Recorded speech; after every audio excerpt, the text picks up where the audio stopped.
Reverend Waller and Bishop Campbell. I'm sorry, Bishop Campbell, Walker, Waller, and Campbell. Yes. People I've known for many, many years, Yes. and yet still, when it comes time, the crunch time, I hesitate. And we're sorry about that. But really, I think what we'd like to talk about today is something that all three of us, three of you and myself, have been involved with over the many, many years. And Pastor Walker, especially you, I think that we've depended upon you primarily to contact many individuals to bring them to this show. And so in a real sense, let's start off with you by having you to take a couple of minutes to give us some information about your background, your education, and some of your experiences. Then we'll allow Reverend Waller to do the same in reference to his background, education, and experience. And finally, we'll come to Bishop Campbell, and we'll allow him to sort of close us out on that first 6-minute segment.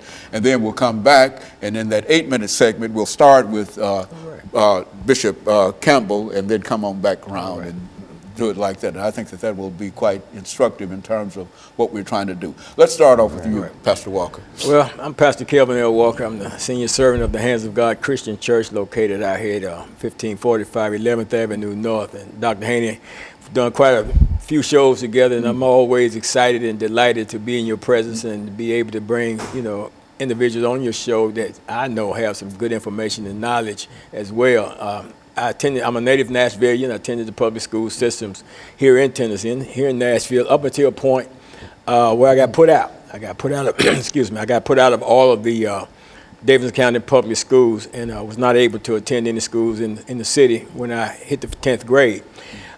Fortunately for me, I had gotten in some trouble as well and faced some time in juvenile, and the juvenile court judge, Richard Jenkins at the time, thought it would be best if I went into the military than it would if I went in and became incarcerated. I had shot an individual when I was 15 years old, and went into the Navy.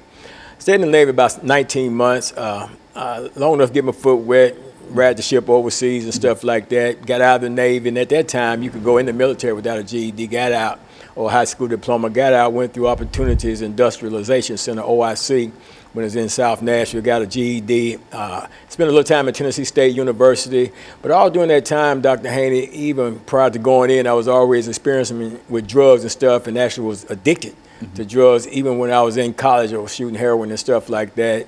And of course, that eventually derailed my attempts at a college degree, wanted to become a fashion designer, and that derailed that. And of course, I ended up incarcerated in the state prison system, did a total of 5 years of my life incarcerated.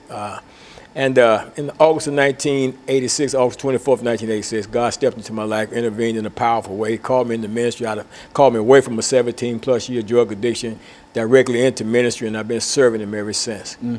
But Reverend Waller, talk about yourself for a minute. Dr. Haney, I want to thank you for allowing me to be here. I am really grateful, man. I came from the streets in which I grew up at in West Nashville on 40th. As a little boy growing up, I loved the basketball. And in the midst of loving the basketball, out in the yard playing by myself, I got captured by the street life.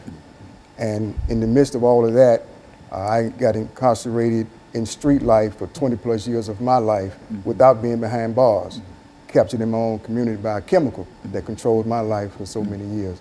I went to Cone High School, and a lot of people thought I was going to become a great basketball player, but I didn't even know who I was. I was so out of control. But